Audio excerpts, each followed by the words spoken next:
तो कहानी के शुरू में हम एक आदमी को देखते हैं जिसका नाम लियो था, जो बहुत ही मजे की नींद सो रहा था। तभी उसके पास एक घोड़ा आता है जो उसको अपने मुंह से उसके बालों को पकड़कर जगाता है और फिर उसका मुंह बाहर ले जाकर पानी में डुबो दिया था। असल में ये घोड़ा अपने मालिक को इसी अंदाज से जगाया करता था। वो दोनों अब एक जगह पर जाते हैं। लियो अपने घोड़े को बांधकर एक जगह पर आराम करने लगता है। लियो के घोड़े का नाम रेड था। तभी वहाँ पर दो आदमी अपने घोड़ों पर जाते हुए दिखाई देते हैं, जो लियो को देखकर आपस में बात कर रहे थे। कहते हैं कि इसका नाम तो लियो है ना, जो कभी फिल्मों में स्टंट मैन हुआ करता था। मतलब उल्टे सीधे करतब दिखाकर इसने बहुत पैसे कमाए थे, मगर देखो तो आज इसके कितने बुरे हालात हैं कि ये ठीक तरह से 2 वक्त की रोटी भी नहीं खा सकता। अब एक रात लियो होटल में बैठा बियर की बोतलें खाली कर रहा था। दरअसल वो अपनी गरीबी को लेकर बहुत परेशान था। तभी उसके पास एक आदमी आता है जिसका नाम दामी होता है। उससे लियो ने कुछ पैसे उधार लिए थे जो आज तक वो वापस नहीं कर पाया। दामी उससे कहता है कि अगर तुम मेरे पैसे वापस नहीं कर सकते तो ऐसा करो, मुझे अपना घोड़ा दे दो, मैं तुम्हारा सारा कर्ज माफ कर दूंगा। मगर लियो अपना घोड़ा रेड देने से मना कर देता है और कहता है कि तुम यहाँ से चले जाओ। ये सुनकर दामी को बहुत गुस्सा आ गया था। वो लियो से कहता है मैं तुम्हारा घोड़ा तो लाजमी लेकर रहूंगा। इस बात पर दोनों के दरमियान में लड़ाई हो जाती है। लियो पहले दामी और उसके आदमियों को सबक सिखाता है और फिर बाहर जाकर उसने अपने घोड़े को भी बचा लिया था। अपने घोड़े पर बैठकर उसे खूब भगाता है और एक शो सर्कस में पहुंच गया था जहां पर वो कुछ स्टंट्स करता है और फिर उधर ही दामी और उसके आदमियों से अपने घोड़े को भी छुपा देता है। खुद भी वहीं पर छुप गया था, जिस वजह से दामी और उसके आदमी उन्हें नहीं देख पाते और वहाँ से आगे चले जाते हैं। अगली सुबह जब लियो अपने घोड़े रेड के साथ अपने फार्म पर था तो उधर 2 आदमी आते हैं जो लियो से कह रहे थे कि जो घोड़ा तुम्हारे पास है उसको तुम्हें वापस करना होगा, क्योंकि ये घोड़ा जिस आदमी का है वो एक केस लड़ रहा था, मगर अब वो उस केस को जीत चुका है तो उसे ये घोड़ा अपना वापस चाहिए। वो इसे नीलामी में देना चाहता है। तभी वहाँ पर एक लड़की और आदमी आता है जो अजीबोगरीब करतब कर रहे थे। ये दरअसल लियो के साथ ही रहा करते थे। वो दोनों आदमी जो नोटिस लेकर आए थे इन्हें देखकर डर जाते हैं और यहाँ से चले गए थे। उनके जाने के बाद लियो उस लड़की को नोटिस दिखाता है जो वो 2 आदमी उसे देकर गए थे कि उसे घोड़ा हर हालत में वापस करना ही होगा। सारी बातें जानने के बाद वो लड़की लियो की बेटी की तस्वीर की तरफ इशारा करती है और बोलती है कि हमें इस केस के लिए एक वकील की जरूरत है। अब आगे सीन में हम लियो की बेटी को देखते हैं जो बहुत ही खूबसूरत और मासूम थी। लियो अपनी बेटी के पास आता है और उसे मदद मांगता है सारा मसला बताकर, मगर लियो की बेटी अपने डैड की मदद करने से इनकार कर देती है। कहती है कि डैड मैं अभी लॉयर वकील बनी नहीं हूँ, बल्कि अभी तो मैं वकालत की पढ़ाई पढ़ रही हूँ। इतना कहकर वो चली जाती है। लियो भी वहाँ से चला गया था। उसकी बेटी अब एक लड़के के पास जाती है जो उसका बहुत अच्छा दोस्त था, उसे बहुत पसंद भी क्या करता था और एक वकील भी होता है। घर पर लियो बहुत उदास बैठा था। वो ये सोच रहा होता है कि मैं ऐसा क्या करूं जिससे मेरा घोड़ा दूर ना हो। तभी उसके पास एक आदमी आता है जो कि फिल्म प्रोड्यूसर था। वो कहता है मैंने तुम्हारे और तुम्हारे घोड़े के बहुत किस्से सुने हैं, मैं तुम्हें ऑफर देता हूँ तुम मेरी फिल्मों में स्टंट्स में अपने घोड़े के साथ मिलकर काम करो। लियो तो ये सुनकर बहुत ज्यादा खुश हो गया था और उस प्रोड्यूसर को अपने घोड़े के साथ स्टंट्स करके दिखाता भी है। उधर लियो की बेटी अपने दोस्त के साथ बैठी खाना खा रही थी। लियो की बेटी का दोस्त उसे बताता है कि मैं तुम्हें पसंद करता हूँ और शादी करना चाहता हूँ, मुझे बताओ कि मैं अपने घर वालों को कब मिलवाऊँ। लियो की बेटी कहती है तुम जानते हो ना मेरा इस दुनिया में कोई नहीं है, तो मैं ही ये फैसला करूंगी मुझे कब शादी करनी है और कब नहीं। मतलब लियो की बेटी अपने डैड यानी कि लियो को बिल्कुल पसंद नहीं करती थी, इसलिए उसने किसी को उनके बारे में बताया भी नहीं था। लियो की बीवी की कुछ सालों पहले मौत हो गई थी। वो बस अपनी बेटी के ख्यालों में ही आया करती। एक दिन वो अपनी बेटी को समझाती है कि देखो अपने डैड से मुंह मत मोड़ा करो, इस बार तुम्हारे डैड अगर आए तो प्लीज उनसे अच्छे से बात करना। लियो की बेटी अपनी मॉम की बातों को समझ गई थी, तो वो जब एक होटल में बैठी नाश्ता कर रही थी तो वो दूर से अपने डैड को आता देखती है जो अजीब से कपड़ों में थे। उन्होंने अपने घोड़े को भी सजाया हुआ था। लियो दरअसल यहाँ पर ये चाहता था कि वो लोगों को अपने घोड़े के साथ करतब दिखाए, लोग उनके साथ तस्वीरें बनवाकर बदले में कुछ पैसे दे। लियो यहाँ पर स्टंट्स भी दिखाता है, लेकिन इससे कोई फायदा नहीं होता। ना ही उनके पास कोई आता है और ना ही पैसे देकर जाता है।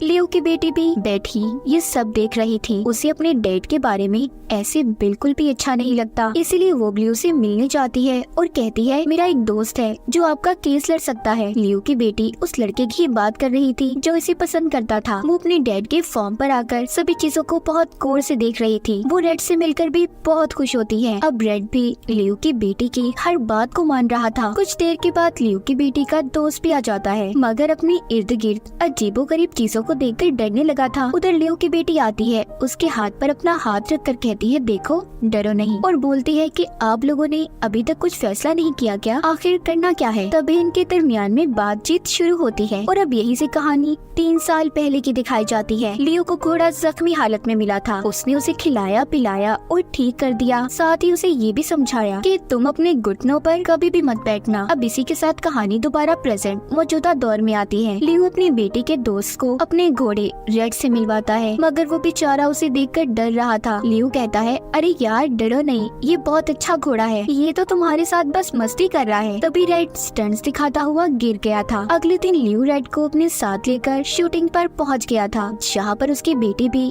उसके स्टंट्स को देखने आई थी, मगर रेड इतनी भीड़ को देखकर डर जाता है और सही तरह से स्टंट्स नहीं कर पाता, जिस वजह से शूटिंग से उन्हें निकाल दिया गया था। ये देखकर लियो एक जगह पर बैठ जाता है, वो बहुत उदास था। तभी उसके पास रेड आता है और उसके सर पर हैट लेने का बोलता है, मगर लियो इतने गुस्से में था वो हैट को फेंक देता है। तभी रेड के पास लियो की बेटी आती है और कहती है देखो हम तुम्हारे साथ कोई जबरदस्ती नहीं कर रही, अगर तुम ये स्टंट्स करना चाहते हो तो करो, वरना तुम्हारी मर्जी है। घोड़ा ये बात सुनकर फिल्म की शूटिंग में स्टंट्स करने चला जाता है। लियो के बेटी भी अपने डैड के पास आती है और कहती है चले डैड आपका घोड़ा तैयार है, जिसके बाद दोनों बहुत ही शानदार स्टंट्स दिखाते हैं। हर तरफ रेड और लियो की तारीफ हो रही थी। लियो ये सब देखकर बहुत ज्यादा खुश था। अब ये दोनों ऐसे ही फिल्म में काम को जारी रखते हैं। एक दिन लियो के पास फिर से वही 2 आदमी आते हैं जिनको हमने कहानी के शुरू में देखा। वो फिर से लियो के पास घोड़े को ले जाने का नोटिस लेकर आए थे। लियो की बेटी कहती है देखें ये घोड़ा और इसकी सवारी किसी की मलकियत नहीं है, तो आप लोग यहाँ से जा सकते हैं। और वो 2 आदमी जिस नोटिस को लेकर आए थे, रेड उसे छुपाकर इन दोनों आदमियों को धक्का मारता है। रात को लियो अपनी बेटी के साथ बैठा होटल में खाना खा रहा था कि तभी इनके पास फिर से दामी आता है जो लियो से पैसे मांगने आया था और बहुत ही बदतमीजी से बात भी कर रहा था। तभी ये देखकर रेड को गुस्सा आ जाता है और वो दामी को धक्का देकर दूर फेंकता है। इस तरह इनकी एक बार फिर यहाँ लड़ाई हो गई थी। इस लड़ाई में लियो का घोड़ा भी सबको मार रहा था। लियो जल्दी से अपनी बेटी को लेता है और घोड़े पर बिठाकर निकल गया था। हम देखते हैं इस तरह लियो और घोड़ा फिल्मों में मिलकर स्टंट्स करते और खूब पैसे कमाते। तभी एक दिन रेड को स्टंट्स के दौरान चोट लग जाती है। ये देखकर लियो की बेटी को अब बहुत गुस्सा आ रहा था। वो अपने डैड के पास आकर कहती है कि आप ये स्टंट्स करना कब बंद करेंगे डैड, आप कोई और काम क्यों नहीं कर सकते। ये सब बातें सुनकर लियो कोई जवाब नहीं देता। फिर अगली सुबह लियो अपनी बेटी के साथ उसके दोस्त के घर वालों से मिलने जाता है जो लियो की बेटी से शादी करना चाहता था, जो वकील भी था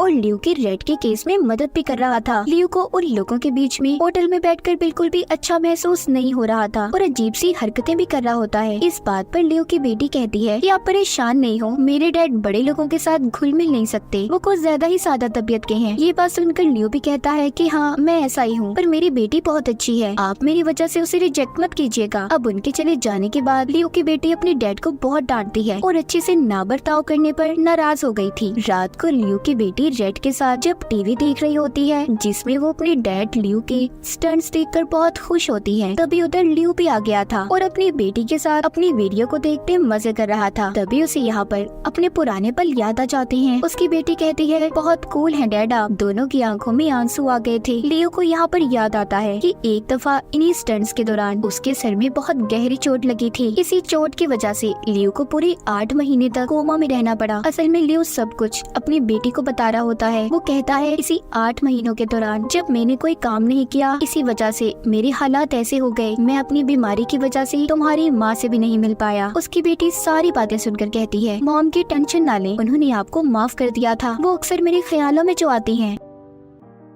दूसरी तरफ हम देखते हैं दामी फार्म पर रेड के पास आ गया था और उसे इंजेक्शन लगाकर बेहोश करने की कोशिश कर रहा था ताकि वो उसे अपने साथ ले जा सके। लेकिन तभी रेड की आंखें खुल जाती हैं। ये सब उसे पकड़ने की कोशिश करते हैं और रेड इन सब से बचने की कोशिश कर रहा था। इससे पहले दामी उसे पकड़ पाता, वहाँ पर लियो आ जाता है जो इनकी खूब पिटाई करता है, फिर इसको एक कुर्सी से नीचे की तरफ ले जाता है। इस तरह लियो ने दामी और उसके साथियों को वहाँ से भगा दिया था। अब अगली सुबह एक फिल्म स्टार एक्टर लियो के पास आता है। ये दोनों मिलकर चाय पीते हैं और खूब सारी बातें भी करते हैं। वो एक्टर कहता है मैं आप और आपके घोड़े रेड के साथ, जिसका मैंने बहुत नाम सुना है, दोनों के साथ मिलकर फिल्म बनाना चाहता हूँ, मगर लियो ने उसे मना कर दिया था। खैर वो तो वहाँ से चला गया। उसी रात जब उसकी बेटी अपने दोस्त वकील के साथ आती है, बताती है डैड हमें रेड के लिए सबूत मिल गए हैं, वो बाप के साथ रह सकता है। ये सुनकर लियो बहुत खुश होता है। अब वो अपनी बेटी को बताता है कि बहुत बड़ा एक्टर मेरे पास आया था जो मुझे फिल्म की ऑफर देना चाहता है। ये सुनकर उसकी बेटी नाराज हो जाती है, कहती है डैड फिर वो सब आप शुरू करने वाले हैं, मैंने आपको मना किया था ना। वो नाराज होकर उसके पास से चली गई थी। अगली सुबह लियो भी उस फिल्म की शूटिंग की जगह पर पहुंच जाता है। उसने अपनी बेटी की बात को नहीं माना था। जहाँ पर जब वो कपड़े बदलकर शूटिंग कर रहा था कि तभी उसे अपने घोड़े का ख्याल आता है कि जब वो उसे जख्मी हालत में मिला, जिस वजह से वो ये सोचता सोचता नीचे गिर गया था। उसके दिमाग में बहुत सी बातें चल रही थी। वो उस फिल्म एक्टर से माफी मांगता है और काम छोड़कर चला गया था। अब ये जाकर अपनी बेटी को बताता है कि मैंने वो काम छोड़ दिया, जिसे सुनकर वो बहुत खुश थी। मैंने पहली बार इस काम को खुद मना किया है। लियो की बेटी ये बात सुनकर दौड़ती अपने डैड के पास आ जाती है और रेड के गले लग गई थी। अब आगे हमें कोर्ट का सीन दिखाया जाता है, जहाँ पर लियो रेड के लिए केस लड़ रहा था, मगर वो इस केस को हार जाता है। रेड का वकील दूसरी पार्टी के पास जाकर बोलता है प्लीज उस घोड़े को लियो को वापस कर दे। आपके लिए बेशक ये घोड़ा एक गेम में इस्तेमाल करने वाला जानवर है, मगर लियो के लिए उसकी फैमिली है। लेकिन फिर भी वो लोग इसकी बात को नहीं मानते और यहाँ से चले जाते हैं। उधर दिखाया जाता है लियो जो कि रेड के लिए बहुत उदास था। उससे कहता है कि अब तुम्हारे और मेरे रास्ते अलग होने वाले हैं। ये बात सुनकर रेड उसके पास बॉक्सिंग वाली ग्लव्स लेकर आता है कि वो आखिरी बार उसके साथ प्रैक्टिस करे। इस बात पर वो रेड के गले लगकर बहुत रोता है। अब अगले दिन रेड को उसने उसके नए मालिक को दे दिया था। फिर लियो अपनी बेटी और उसके दोस्त के साथ वापस जाने लगता है, लेकिन रेड उनकी गाड़ी के पीछे था, मगर बार बार कीचड़ की वजह से फिसलकर नीचे गिर जाता है। उससे सही तरह से भागा नहीं जा रहा था। लियो ये देखकर गाड़ी से बाहर आकर रेड से कहता है जाओ अपने नए मालिक के पास, अब वापस मत आना। ये सुनकर बेचारा रेड दुखी हालत में वापस मुड़ गया था। लियो भी गाड़ी में बैठकर